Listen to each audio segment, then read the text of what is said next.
আসসালামু আলাইকুম ওয়া রাহমাতুল্লাহ। দেশের প্রধান প্রধান দৈনিক পত্রিকার শিরোনামে উঠে আসা শীর্ষ সংবাদগুলো নিয়েই হাজির হলাম আপনাদের সামনে।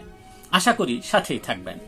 গুরুত্বপূর্ণ শিরোনামগুলোর মধ্যে শুরুতেই থাকছে বঙ্গবন্ধু সহ 4 শতাধিক নেতার মুক্তিযোদ্ধার স্বীকৃতি বাতিল, গভীর রাতে অধ্যাদেশ জারি, মুজিবনগর সরকারের সদস্যরা হবেন মুক্তিযুদ্ধের সহযোগী, 1970 সালের নির্বাচনে বিজয়ী 4 শতাধিক রাজনীতিবিদের মুক্তিযোদ্ধার স্বীকৃতি বাতিল হয়ে গেছে। জাতীয় মুক্তিযোদ্ধা কাউন্সিল অধ্যাদেশে এসব নেতাদের পরিচয় মুক্তিযুদ্ধের সহযোগী হিসেবে নির্ধারণ করা হয়েছে। রোহিঙ্গাদের জন্য আরও আর্থিক সহায়তা চাইলেন প্রধান উপদেষ্টা ডক্টর মোহাম্মদ ইউনূস। জাতিসংঘের আবাসিক সমন্বয়ক সাক্ষাৎ করতে গেলে তিনি এ আহ্বান জানান।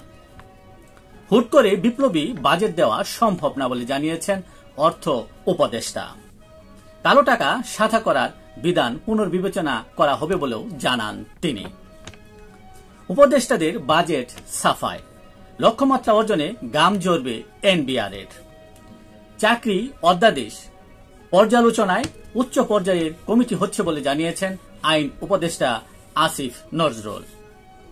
বাজেটে নতুন বন্দোবস্তের আকাঙ্ক্ষা পূর্ণ প্রতিফলন ঘটেনি বলে মন্তব্য করেছেন এনসিপি নেতা নাহিদ ইসলাম। প্রধান উপদেষ্টা জবাব দেন না, মিষ্টি হাসি দিয়ে বিদায় করে দেন মন্তব্য করেছেন নাগরিক ঐক্যের সভাপতি মাহমুদুর রহমান মান্না।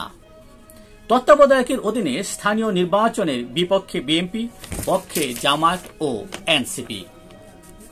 দলগুলোর মতের আলোকে জুলাই সনদ হবে বলছিলেন আলী রিয়াজ। জুলাই সনদ করতে চায় কমিশন। রাজনৈতিক দলের সঙ্গে বৈঠক। রাজনৈতিক দলগুলোর সাথে ঐক্যমত্য কমিশনের বৈঠক। 70 অনুচ্ছেদ সংশোধন নিয়ে ঐক্যমত্যের কাছাকাছি।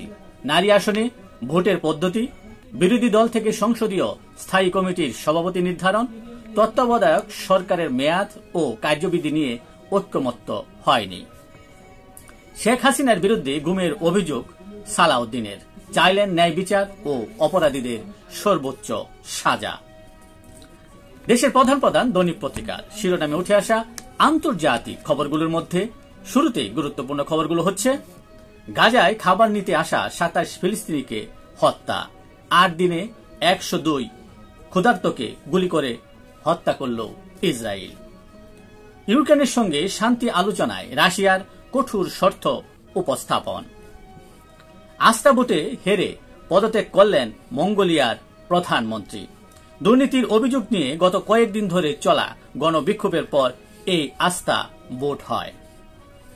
যুদ্ধবিরতির মেয়াদ বাড়ালো মিয়ানমার। ভূমিকম্প পরবর্তী ত্রাণ ও পুনর্বাসন কার্যক্রমে সহায়তায় এ মেয়াদ বাড়িয়েছে জান্তা সরকার।